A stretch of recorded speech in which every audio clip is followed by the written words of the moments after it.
There is nothing wrong in advocating for yourself. Your negotiation skills are more important. If someone is not willing to work in a team, you got to really understand why that is. People should understand your social media profile doesn't go unnoticed today. It is part of background verification. It is like you are actually saying thank you so much to 100 people and then you print your own relieving letter and move out of that place. It was as bad as that. I don't think people should be worried about, oh my god, AI is replacing recruiters. AI cannot replace recruiters. AI need to be trained by recruiters.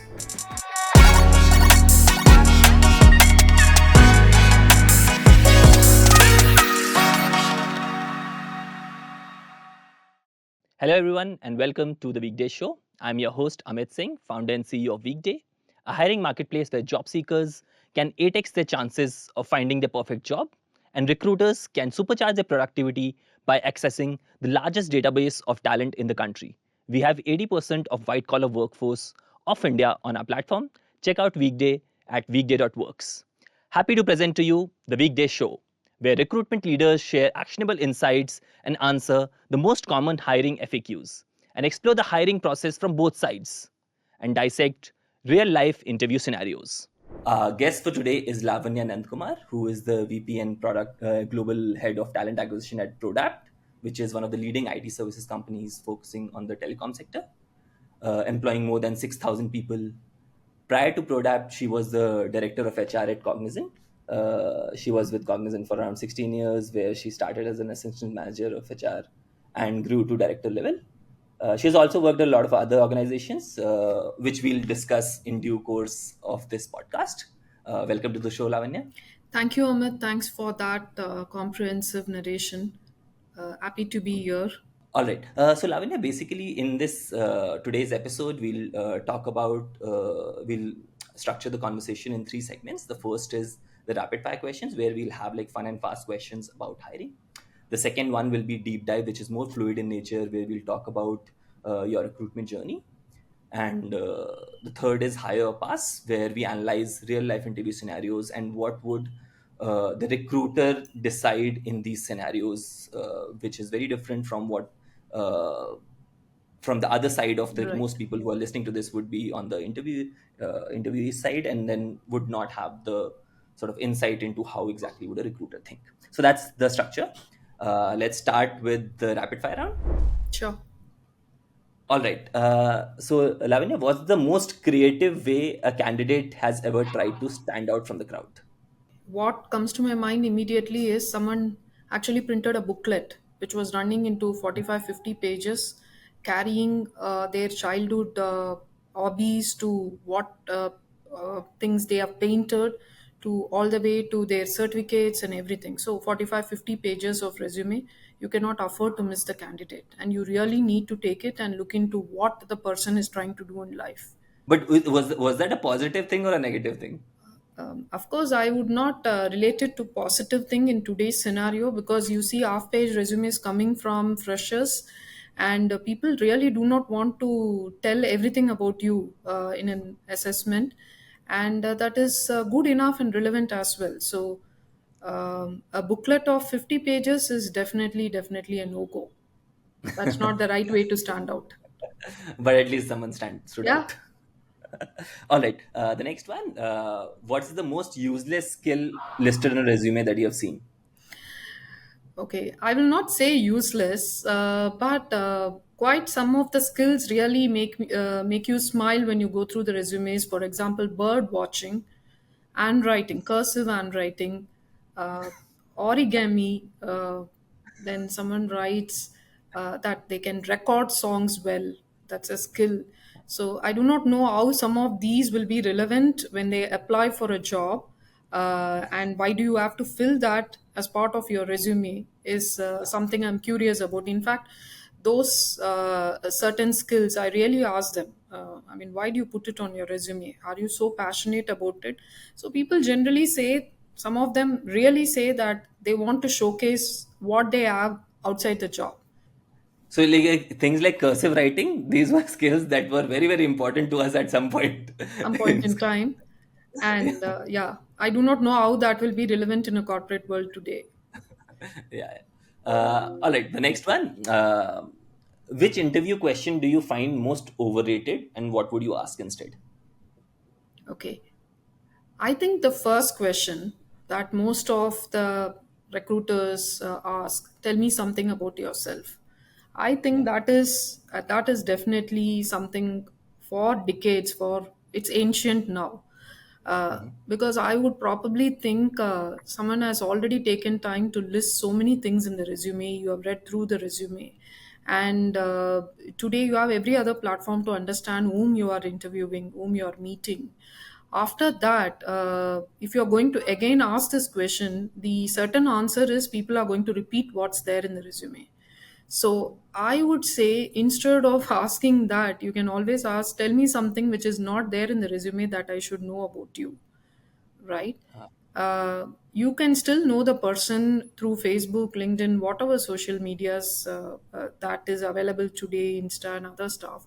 But you can still start by asking a very different approach, know more about uh, why they are there, and what is that we should know as a personality. okay, so the next one, like, what's the biggest interview red flag you've encountered so far? Okay. I think candidates having multiple versions of resumes and forgets which one they have submitted for a position, right? This I have encountered many times. When you really ask them, so you have written about this, that you have done this project management or whatever, you ask about it and you say, can you please explain me how you encountered this? People would say, no, I don't think so. I've listed it. Have I? It will be like this. Then you have to show the resume to say, yes, you have listed that. Can you please? So now people will forget which version they have submitted. So that's a brilliant way of attending an interview. If you manage so many versions of resumes and you create every version in accordance to the job application, then it's tiring. You have to really probe, but that is a fun interview too. But do you recommend people having like multiple versions of their resumes and applying to this? See, I think it's very important. The crux of your resume cannot go for a change, right? In the sense, if you have done multiple roles in a place, or if you have worked for five different organizations, the ethics of displaying what it is cannot go for a change. The objectivity of highlighting what is certainly more important for this role. See, for when you acquire your experience over a period of time, certain things can fade out of your resume. They are no longer important, right? But there will be certain skills that or competencies that you got to highlight and position in a particular job interview. Now those things you can highlight. That is not a wrong approach.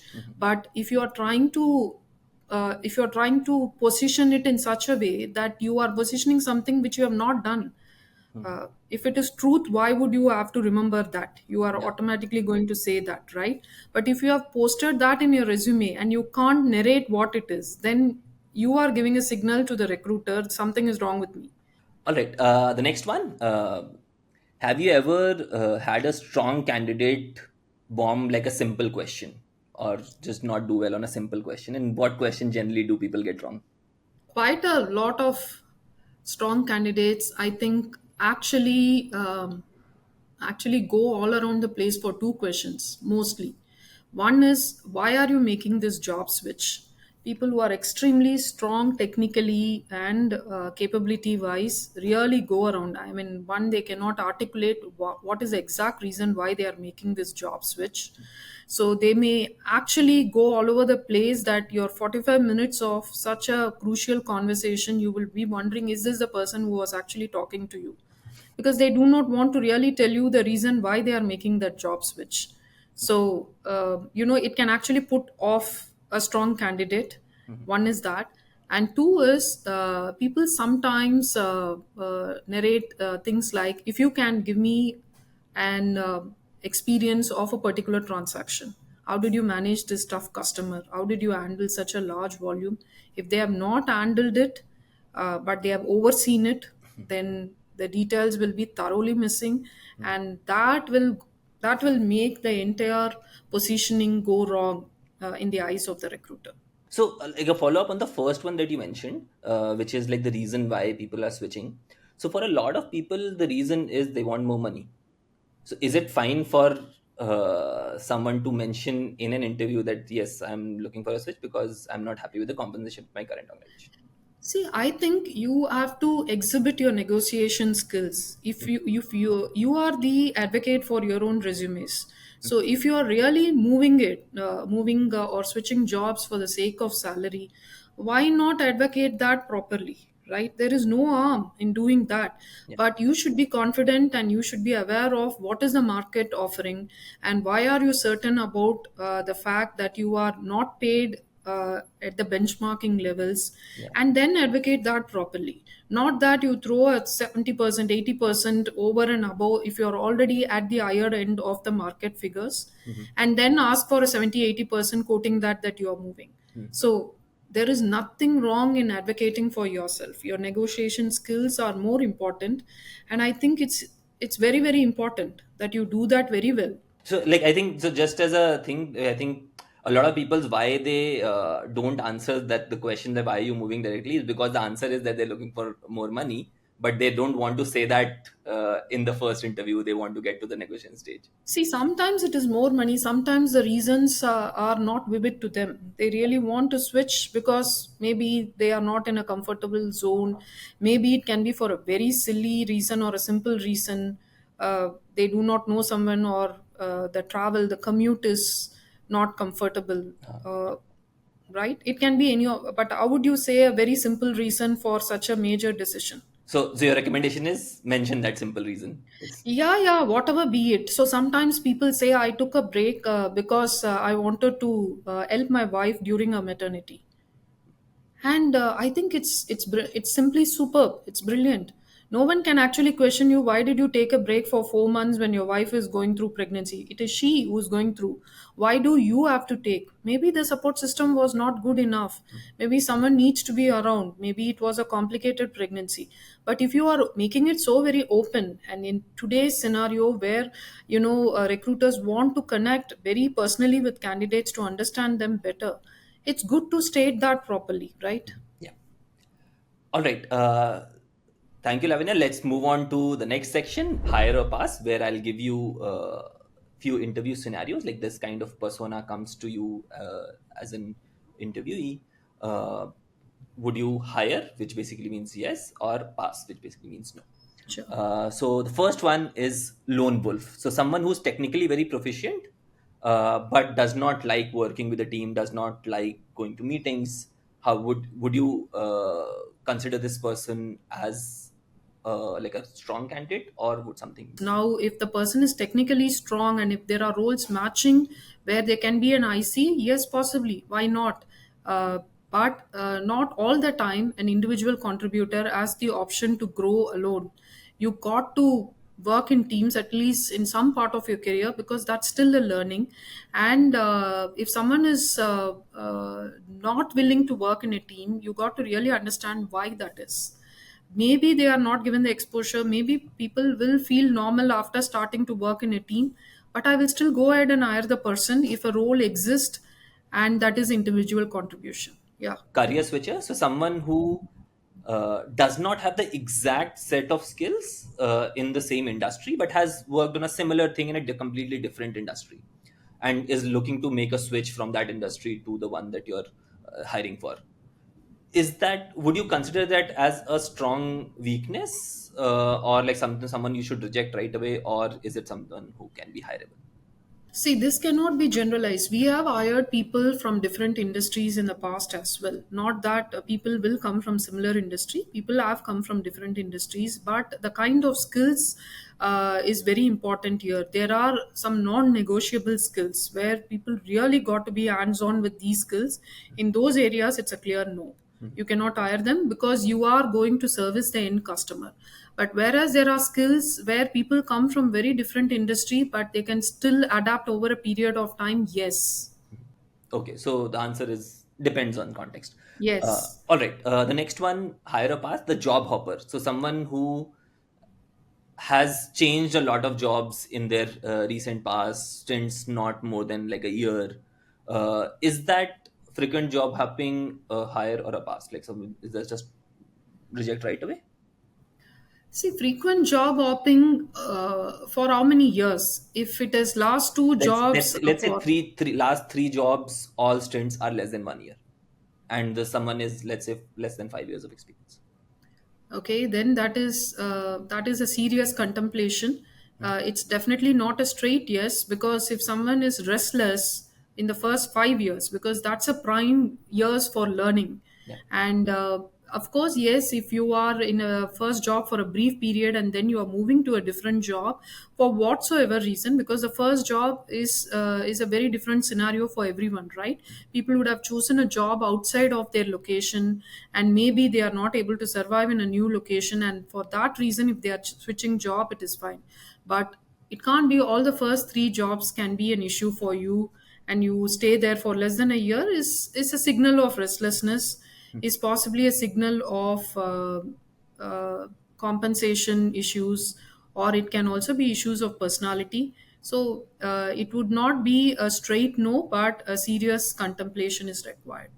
Okay, all right. So higher up as gap year traveler. So let's say someone who has a gap in their resume, which is not like a medical reason, or someone like which is basically you can consider someone. Let's say they have traveled for 1 year.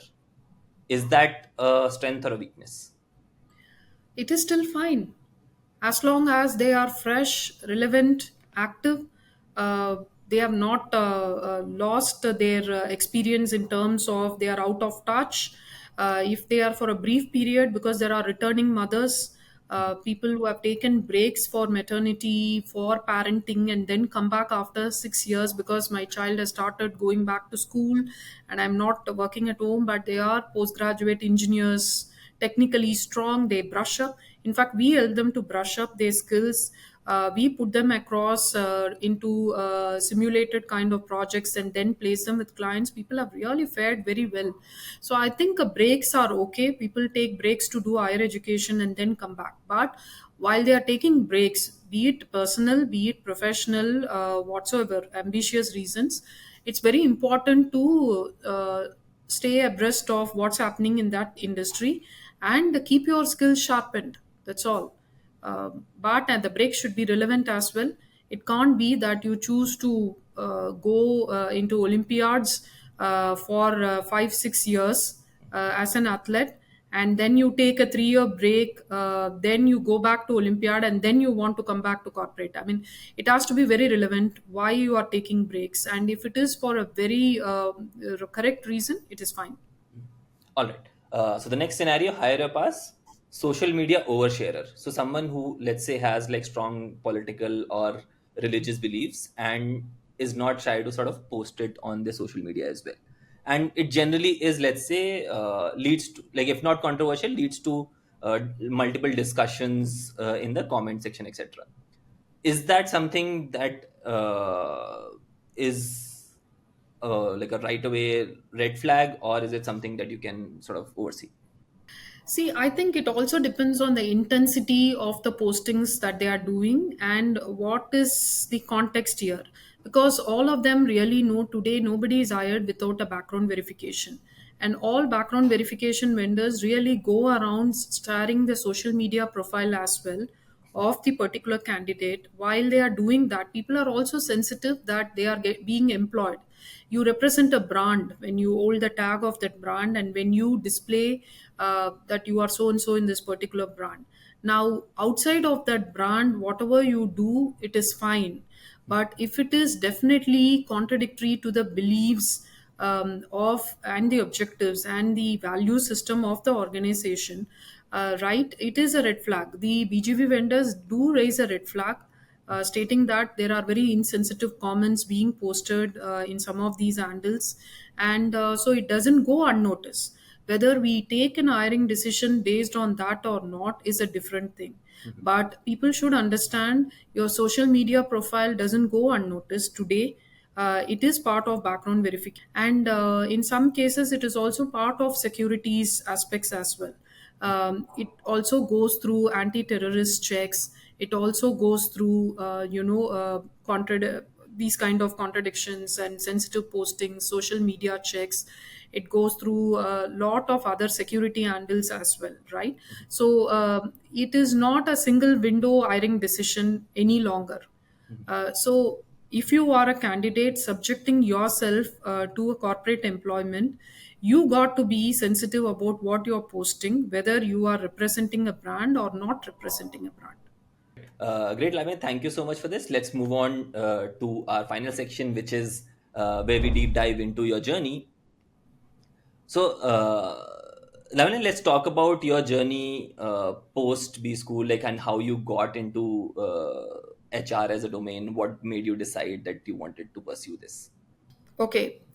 See, I am a science student, and the reason why I wanted to go to HR is at those times, which were the 90s, the early 90s, Yeah. unlike today, where you have a spectrum and array of options available to students across the globe. There were only 4 or 5 options to anyone in India as a student, which is commerce, medicine, engineering, management, or arts and Yeah. science, or possibly the vocational groups, right? So when you choose to decide amongst these 5 options, eventually you go by what is inherently available with you as a capability, right? Mm. So your marks can actually determine what you are in terms of your academics, but the skills are quite different from the marks, right? So essentially, when I chose to choose HR as a career, I really thought that I will fit into this mainly because I have the capability to influence people, and my communication and articulation will strengthen any kind of team management activities. And then I also believe that I'm an extrovert, not even an ambivert, so I can connect with people spontaneously. And some of these things, along with the fact that I was very disciplined student, very good at academics, so obviously I will be certainly good at processes. So these are some of the things that I did not decide all by myself, but I met few people who were already part of HR corporate organizations, part of our families and friends and relatives, and people actually discuss these things with me. So you did have some guides who were helping you to pick HR as an option, right? But did you have that So clarity at undergraduate level, and then because you decided to pursue an MBA in HR, right? okay. See, at undergraduate level, the options were again you can go for a science post graduation, then you get into a research stream, or you become a professor. You Yeah. go for teaching, right? Or you can get into a master's, which is again management. Now, these were the 2 options for you. So essentially, when I was choosing to talk to people who are already part of research, people were saying you don't have much options in India. If you Yeah. choose science post graduation, you got to obviously travel abroad to study more, join universities, and it was not so clear like what it is today with so much of education consultants and research that is information that's available with you, right? So in those days you need to really talk to people who are already there in that segment and understand how it happens. So I think I would not call it conviction, but I would say it was a good option. Hmm. You cannot overlook an option to become an MBA graduate. Yeah. So I decided to get into that, and very clearly HR was there because I spoke to many people who were already working as HR managers with very veteran organizations. Yeah. So they explain what it is to be an HR graduate. And like how was your journey after sort of MBA, different organizations? How did you navigate sort of your early career, and what advice would you have, or is there any takeaways from your journey for? Right. See, I think one is those days very clearly, it was the boom of the IT industry, Yeah. the early 90s, right? And options, opportunities, visibility, reachability, connectivity, all were less. I would say it's not as intense as it is today. It was certainly there, but not to this extent. So you got to obviously reach out to people to get your jobs, your internships, your placements done. right? And of course, we had a campus placement scenario, but when I got through the campus placement, I realized that the domain is going to be very different, which is it is an IT industry, which is quite different from the people I spoke to, who are all part of FMCG, people who are part of retail organizations, confectionaries, and other stuff, right? So IT industry per se was setting up its HR infrastructure in terms of it's a shops and establishment organization, unlike a factory setup. Yeah. So it's going to be very different in terms of employee engagement, the way it is going to recruit people. The environment is very different, right? Early 90s, you did not have digital tools to crack every process in HR, right? Everything was manual. Everything is manual, right? There, you have to see the files to go through whom you're talking to, which employee is going through what, who is going through a marriage, what loans you are discussing with them. So I would say the organizations that I worked are mostly IT and ITES Mhm. organizations. Yeah. I did not venture into an industry like FMCG or a manufacturing or an automobile.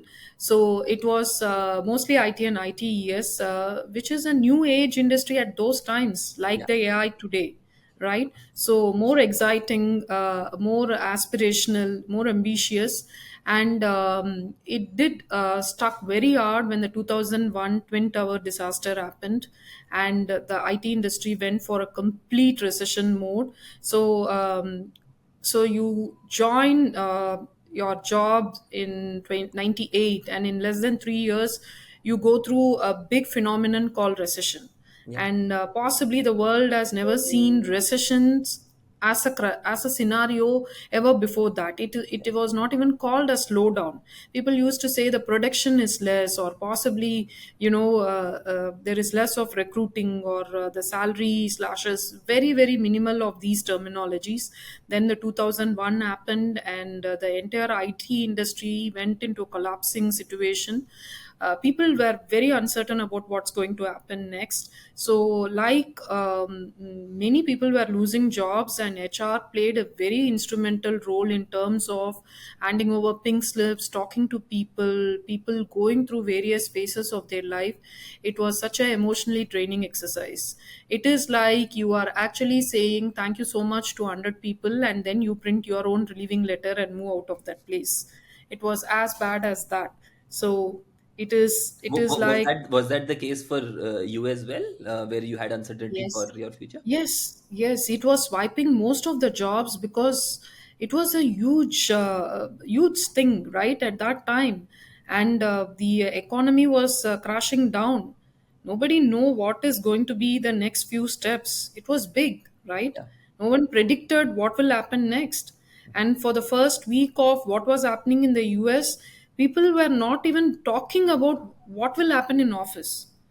There was no operational aspects that were discussed in office. Everyone was focused about this huge life loss, very emotional. The IT industry was not able to recover from this quickly because it had a major impact on the spending of the clients and what they are looking forward to. Some of them have lost lives, families, their own employees. It was big, Mhm. right? And post that, like anyone, we have also seen layoffs, part payment salaries, full payment salary, no salary scenarios, and then moved on. So it took a lot of time, but I think the wave slowly faded, and we all came out of that recession wave. It bounced back really well during 2004-5. It took really 3-4 years for that big thing to fade out, and then 2004-5. So until then, you were picking up with whatever that was coming your way. You had no options, Yeah. literally. You had to really move out and start your own work, or you have to sustain and survive in corporate. But I think these were good lessons. Indeed, as a fresher, less than 5 year of experience, so anything which is out of your control can still come your way, and it can actually put you down. Mhm. This is absolutely nothing like you are saying that you want to run away from jobs, or you decide to sit at home, or no employer is willing to tell you what will be the next set of actions, right? So very ambiguous state to be in, but a very good learning that And the you have options were practiced. also fairly limited in that at that time, right? Because Very there would be a limited. handful of companies, like in the IT sector itself was fairly new. Very handful. It was just a booming industry in India, the early 90s and the late 90s, and 2001 is less than a decade. And did you think of, like, at that point of time you would have to make like a lot of important decisions, right? Did you think that I would probably switch to a different sector, which is like, let's say FMCG or any other sectors, change course of my career, don't know what is going to happen in the IT sector? Did any of those thoughts come? See, of course, it did come, to be honest, but I really thought that something like this can happen anywhere. It is prone to any industry, right? And also the very fact that we were all not laid off at one go. The employers were very sensitive. And it was not happening like call everyone in a room, tell them you don't have jobs. So you are part of a responsible function. I really felt that at that time, because HR is going to be the last to be sent out in any organization, right? And you got to handle employees more sensibly during that phase. So one, it's a learning for you.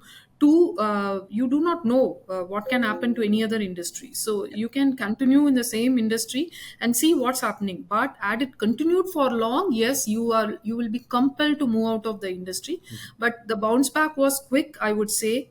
2 3 years it was a slowdown, but then 2004-5 it bounced back very really well, really well. It was booming, and after which we understood that recession is not about wind tower alone. It is about consolidation of IT spends, and that's a cycle, and that can happen once every 5 years to 8 years anytime.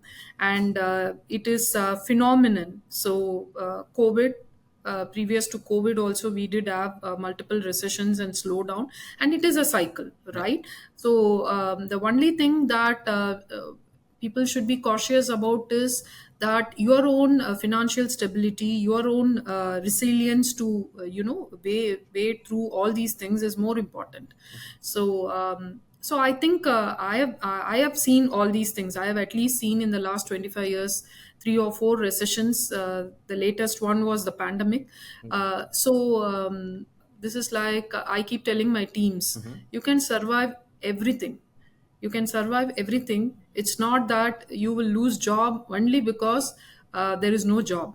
You can lose job when there is job also, right? Yeah. So it can happen, anything can happen. So I always tell them that work focus about today. Maximum you can plan for tomorrow, but you have to go with the flow, right? So it's very certain. But after which I think I worked for a couple of BPO companies in the HR space, which is again a very very different environment. The shifts and other phenomenon that you have not seen, and how people go through all those things, the deliveries, the live work environment, production flows were all completely. And BPO was new at that time. Yeah. 99 2000 BPO was new, right? So after which I moved on to Cognizant, and it's a very very long tenure at Cognizant. Yeah. Played multiple roles, got the opportunity to work with most veterans in the industry. They are all pretty big ants in the industry. They are all still there today, and they are mostly the C-suite people today, and got to learn a lot from them. It's a very open and transparent environment, I would say. Cognizant is culturally rich, safe, and possibly created and infused more leadership into the society, back to the society, I would say. So I am also one of them, molded by Cognizant. Had the opportunity to work.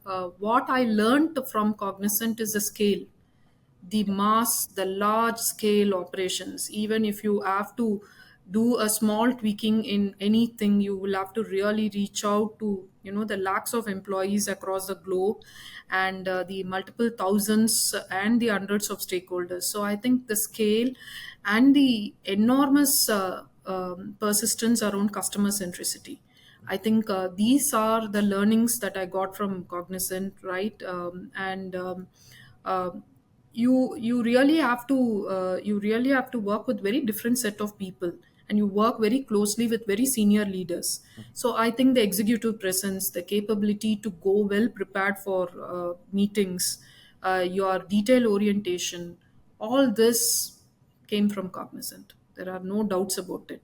And the ability to influence your teams and influence the leader, crucial conversations, how to deal in an escalated scenario, and step back when it is required, and don't bring egos when it comes to delivery. Business is more important than individual egos. Customer is even more important.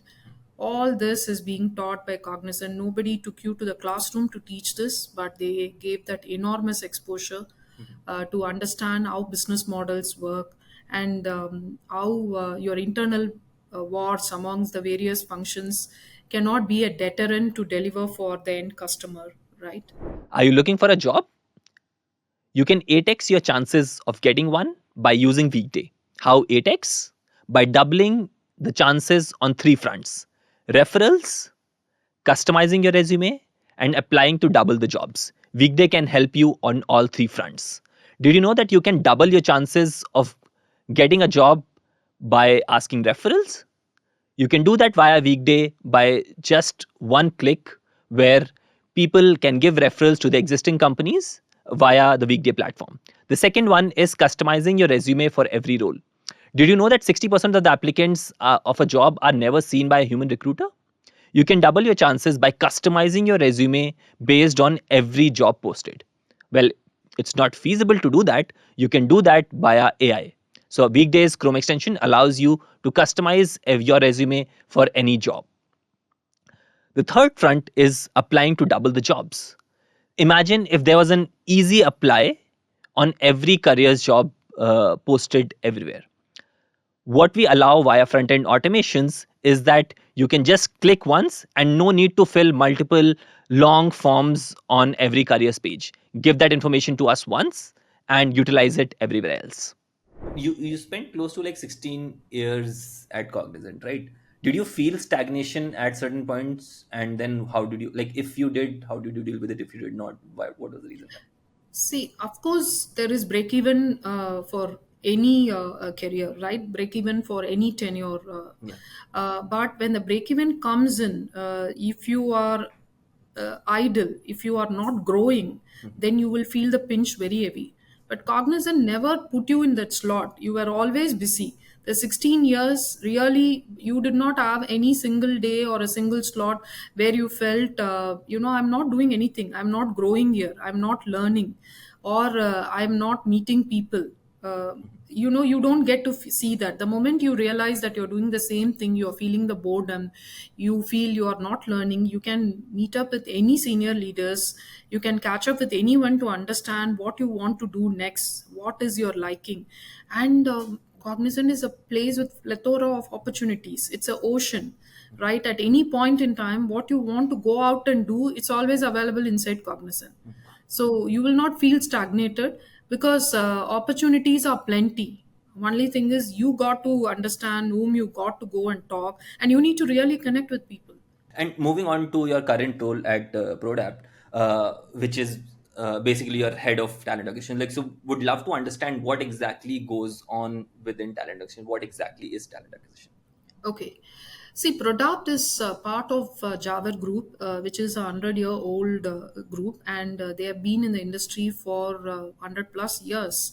And they are into agrochemicals, pharmaceuticals, they are into logistics, and quite a lot of things. It's a parent organization, and they are more than $3.5 billion in terms of the revenue as a group. Prodapt is part of Java Group, been in place for 25 years now, and focusing only on telecom domain. Yeah. They are in the most niche segment of telecom industry, ranging all the way from optic fibers to semiconductors, ASIC, VLSI designs, the most super niche segment of telecom. So Prodapt, in terms of talent acquisition, is just not numbers. You got to really, really go and nail down the right candidate, who can either be a domain expert, who can either be a technically strong person, or who is willing to go for a very different technology shift, because telecom industry is coming up with very different challenges and transformation every day, a very fast paced environment, right? So it's not about you hire 100 people in legacy skills, 200 people. It's just not about filling roles here. Your end customers are doing very different service offerings to their customers, and hence what you are going to offer is not very simple and easy. What we do here in talent acquisition is we have a very robust recruitment framework. Now, what does that mean is in terms of your process, in terms of technology, in terms of how you want to address the basic capability, like what is the plug and play model. So, even if a Lavanya doesn't exist here and the next set of leaders doesn't exist here, the function can be on its own for the next 3 to 5 months without anybody guiding them. So that's the robust framework that we have created here in terms of the conveyor. The hiring life cycle is very well established. The source mix is super important in terms of how we manage cost efficiencies, and at the same time bring in the right talent.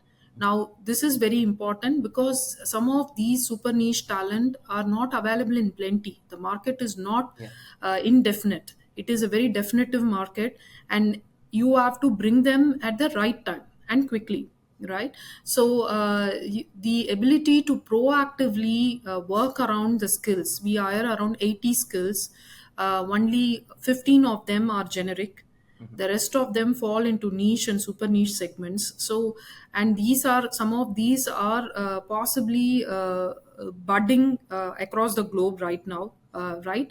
And some of these skills people wouldn't have heard much, Mhm. but these talent do exist in those geographies. Sometimes they exist in very limited number. Then you go back, talk to the stakeholders and tell them, why don't you shift gears, move to a different location? These talents are not possible. So I think your market intelligence needs to be more appropriate, and your talent pipeline creation is just not reactive. It has to be proactive, because you really know we are hiring amongst this 80 skills repeatedly. Now, in my time in the last 8 quarters in Prodapt, what I've understood is initially it was very tough for us to understand the business model. But right now, we really know where our businesses are going to fall in, which kind of service delivery, whether it is Yeah. Salesforce, ServiceNow, whether it is full stack, half stack, or blockchain, whatever, right? So what we typically have done is we have created a very strong talent engine, which is the sourcing organization, and this is working across all these 80 skills all throughout the year, irrespective of having a forecast or not. So what does that mean? Let's say I want to hire Copado in Salesforce. Yeah. Now, Copado, you extend the net across the globe to see where are these skills mostly concentrated, and then you go around and you pull the talent information from these places. You start connecting with them. Sometimes you may not have the jobs pertaining to those skills immediately, but you stay connected. Now, this is a very important thing, not only for Product but for every person who's wanting to recruit, Yeah. especially in future. Now, I shouldn't be in touch with Amit only when I see a social networking skill coming as important in my job pipeline. Yeah. It should be like I should know something like this is going to come my way, and I should be in touch with Amit and similar profiles all throughout. Mhm. Then it will be very easy to warm up the candidate and then bring on board, start negotiating, start discussing. And also the other thing that the recruiters need to focus is whichever domain they are working in the IT industry, they need to have a complete understanding of the domain and the service offerings at the end customer. So this will help you that you are working around this array of skills set, and not really go around the entire ocean and create a robust machinery or a robust repository. You don't have to. If you really know these are the 80 skills that you will be again and again hiring, there will be crisis. There can be a new set of skills that may come through, but which is okay. 15% crisis scenario is definitely okay in a recruitment industry, but your 75 to 80% needs to be always ready for the war room. So, Lavanya, for like you talked about source mix for like for example, let's say there is a role at Prodapt. Like, what would be the percentage of people that would come through like your careers page, and what would be through any other sources?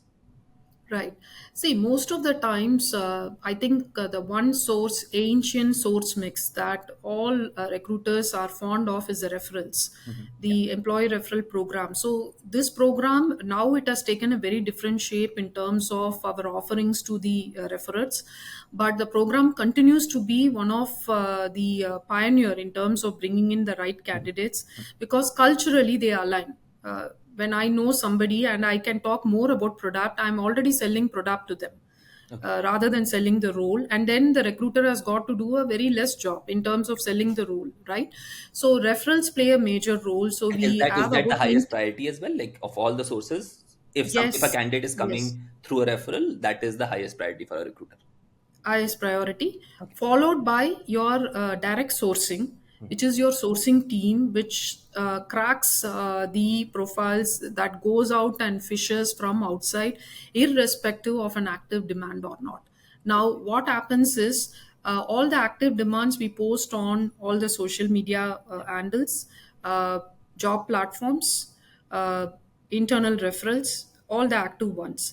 Now, the sourcing team works on two aspects. One is on the active job demand. Somebody is sitting and cracking profiles. And then there is no demand, but these skills I will continue to keep hunting. There are two types in a sourcing engine, talent engine. So, one is today I think data is the most important asset for anyone, Yeah. right? So the more people you connect with, it is super important. And so essentially your direct sourcing need to be robust. You cannot afford to say that any candidate which is coming through a vendor is possibly a candidate that you should also be able to reach to, because you have access to platforms, you have access to every other segment. You can still talk to candidates who are not listed on platforms, but you should be knowing them if they are part of a target organization where they are employed and they are the right skill. Some people are not even available on social media even in Yeah. today's scenario. Now how do you reach them?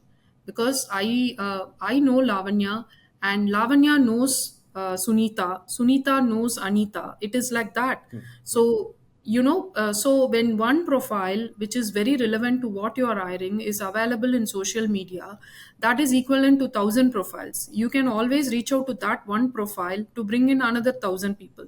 Not everyone is available on social media, or possibly they are available, they are not active job seekers. But for you, the database is very important. Lavanya has got 100 friends working in Salesforce, means that database is yours, Yeah. right? So it is a tough nut to crack, but that's the way you build the talent pipeline. So the And second so the is the direct second is the direct sourcing, sourcing. Yeah. and then follows vendors. Of course you cannot avoid them. Vendors play a very they are hiring partners, they are extended teams to us. Many a times whatever ways you try and reach out to candidates, sometimes they bring an especially very fresh resume which you have never seen before. Many times they also bring resumes which you will be knowing at the back of your head, but you may not I've thought through them, but oh, come on, this person I know.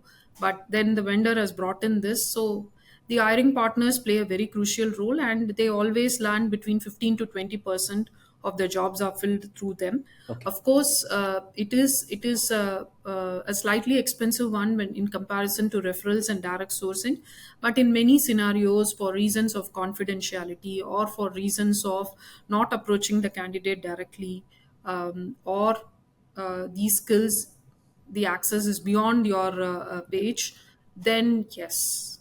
And what do they typically charge? See, it varies for different positions. They work with us right from the freshers to all the way to leadership positions. These are very different percentages across. So And so in this stacking, like where does, like for example, if I'm a candidate, I'm like I want to work at Prodapt, like I the channel that I see is okay. One, I can ask for referrals. The second is I see a job posting, I uh, on the careers page, I apply on careers page. The other is I see the post on LinkedIn, I apply on LinkedIn. Which should I choose? Like for example, if a referral is not available, should I apply on LinkedIn? Should I apply on careers page? Is it all the same? Is it different? See, you have an equal opportunity to get process whichever way you pick.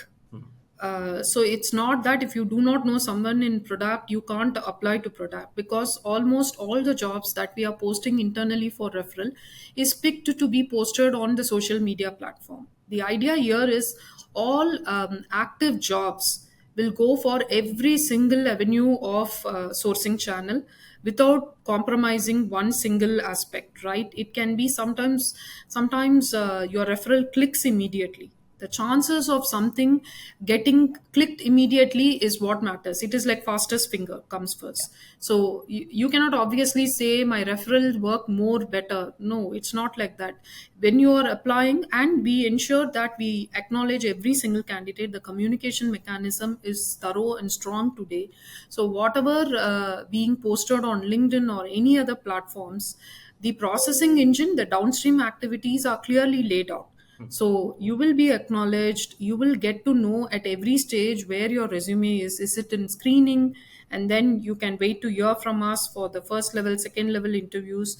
So I think a very good experience for a candidate, whether they are our prospective employee or not, is essential for any recruitment engine. So they need not be my prospective employee for this role, Yeah. but obviously they are going to apply to a lot of roles. So I think that's more important. Now going to like coming to the screening part, or let's say there is a resume, there's no like no interaction that has happened prior to that. What would you look for in a resume? Like for example, what are the things that a recruiter looks for in resume which people should be cognizant of? Okay, one is I think the resumes need to be very authentic in terms of whatever you are stating there. You should have really done it. In the sense, resumes need not be AI written. We are no longer saying that you should be ashamed of, a self-written resumes. All resumes should be AI written in complete perfect diction and all that. We process every resume that is coming our way. Yeah. And I think what is more important to carry in that resume is the role that you are applying for. We give a listing of the job description. So please read out the job description to understand if your resume is fitting into the expectations of that role. Now, even if you think it is 50% into that, I think you can still apply. But if it is totally irrelevant, I think then possibly you should avoid doing it for the sake of applying, because this is like you are going to appear every time in the search engine if you apply for 10 jobs while you are relevant in only one scenario, right? So why create that visibility, which means, hey, this candidate applies for every posting that I do it on social media platform, but is not relevant. So don't create those wrong visibility. And what you need to carry in your resume is very important aspects about your core functionalities. So some people talk a lot about what they did 15 years ago. Now you should call out what you did 15 years ago, but is that relevant in today's scenario? If that skill is no longer part of your current capabilities, please do not highlight that. Please do not talk more about it. If you're applying for service now, and if you have worked in service now, it is important that you take time to narrate what is your service now exposure. Is it an implementation experience, or is it an hearsay, or you have been part of a project which had service now? What has been your exposure? Now this has to come out very clearly, because a screening process really means if someone is going to really call out that I was part of this project which had service now modules and I have worked on it, then the interviewer is preparing their questions accordingly. Mhm.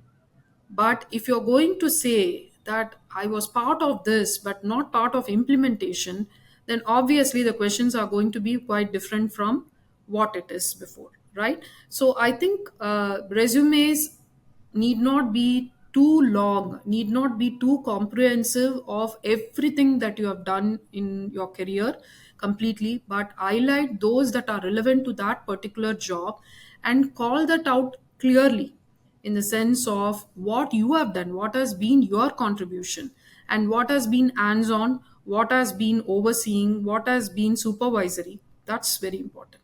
All right. Uh, and so, like, while we end this section, like, what advice would you have for early career recruiters who are just starting out, which you probably something you've mentioned so far, or like anything else that you wanted to highlight?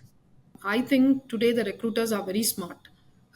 So the times that we started recruiting to what it is today, you are definitely not going to do those. I would say those jobs that in your languages you call it as menial, those jobs that are redundant, and those jobs that are like what the hell of this. So it is like that. So today you are given the complete ecosystem to run a recruitment engine in a very well connected fashion. So you are not going to take printouts of resumes. You are not going to screen resumes right from the morning to the evening. There are enough capabilities built into the ATS. Yeah. Most of the time it's Boolean, or today it is AI, Gen AI tomorrow, right? So what you are essentially doing is you're not going to manage documentation, you're not going to follow up because there is functionalities built to transcribe interviews. So you're not going to even chase interview panels to give feedback. All that you need to do is you got to be extremely responsive in terms of stakeholder management, because the problem solving, the decision making, the negotiation, and the intelligence to say this candidate is a right candidate is still not evolved with AI. We have seen at least more than a dozen of AI tools in the recruitment life cycle, and I think recruiters will play a very, very important role in some of these competencies that I just explained. And hence, I don't think people should be worried about, oh my God, AI is replacing recruiters. AI cannot replace recruiters. AI need to be trained by recruiters. So you still got to be a recruiter to train an AI to behave in a certain way. But I think we are in a very important inflection point in the maybe the revolution 3.0. The first one was the IT, the second one was the digital, the third one is the AI. So maybe in the third version of the revolution, and I think if you're part of this revolution, you should be aware that you are going to train missions to behave like humans, right? This competency never existed in the planet ever before, right? We replaced humans with machines in most industries. But in a people bound industry like this, Yeah. you cannot replace missions, humans with missions. You are going to train them. Now, so you are required to train them. And it's not going to behave like a human in the next 3 weeks' time. It's going to take a lot of time. And we are here to validate whether it is taking the right decisions. But the decision making, the negotiation, the problem solving, the connected world. So we do not know how many of us have lost the memory game of having all the phone numbers on our mobile. None of us can even read out top three numbers Yeah. whom we want to ideally connect every day. We cannot read out. Maybe one or two very special Yeah. numbers can be, but we lost that. So don't lose your capacity and competency as a recruiter. This game has just begun, and the world needs recruitment specialists to train the bots, train the AI as a component. So I would say lot of recruitment skills are fading out, which is fine. You don't have to maintain great documentation. You don't have to screen thousands of resumes, but you have to solve the problem for the stakeholder. You have to take the decision. You have to decide if this compensation is good enough. AI can only say this is the range for a particular skill, Yeah. but AI is not going to say this is the salary you should be offering this candidate, and AI will not know what nuances come with the candidate. So I think these are all the competencies that will stay with recruitment forever. Yeah. And so I think recruiters need to focus on that. There is no option. You got to be updated. Okay. All right. Okay. So Lavanya, this was great. We'll part with one final question, which is like an advice that you would give to job applicants, which people would not expect coming from an HR professional. Could be something that you've mentioned so far, or a new thing as well. Right. Um, don't be too perfect. We Okay. don't want to hire bots. We want to definitely hire humans. So please feel free to talk about what you have gone through. Be vulnerable as in interviews. Be very open about your areas of improvement, and don't prepare yourself like a bot. This is for all the upcoming interviews. Don't over engineer AI and come for interviews. Please come as a human for interviews, because definitely organizations are not going to hire AIs. The more and more the candidates are going to repeat themselves with the same scenarios or with the same taglines. People are going to be more upset about meeting homogeneous right candidates. And the fun and the passion about recruitment is you are meeting very different people every day. Yeah. Now don't lose your identity in this game. So don't over engineer, just be yourself, just be candid, apply some authenticity in your resumes, be candid about what you have gone through, be vulnerable, be But should imperfect. people do interview preps? Interview preps are quite different from trying to be perfect in the interviews, trying to overshadow what you are not. Hmm. Right? Don't do that. Okay. And AI never existed. We have done so many recruitment across the globe. So many people have created careers out of this, and it all happened with their natural intelligence. People have been vulnerable in interviews. People have broken down in interviews. They have told what they used to be and how they overcome some of those deficiencies, which is certain, which is good, and advocate yourself for the right things, which is fine. So I think be imperfect. Okay. On that note, thank you so much, Lavanya. This was great. Thank you so much for being the guest on the Weekday Show. The pleasure is mine, Amit. I thoroughly enjoyed. You did walk me through the nostalgic lane of all my 25 years. I do not know if this was interesting in terms of what I shared, but I think certainly I enjoyed this conversation. It's great knowing Weekday. Thank you so much for the Same here. Thank you opportunity. so much, Lavanya. Thank you. Bye bye. Are you struggling to hire talent? At Weekday, we have built a database of 80% of white collar workforce with their email, phone number, resume, and salary details.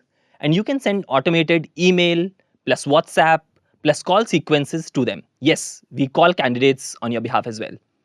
Because India runs on WhatsApp and calls, we end up getting as high as 40% response rate.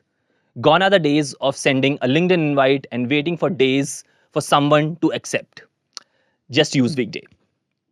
Whether you are looking for a database to supercharge the productivity of your recruiters, or you're looking at a complete AI recruiter to do everything for you, we have a solution for you. Visit weekday.works to know more.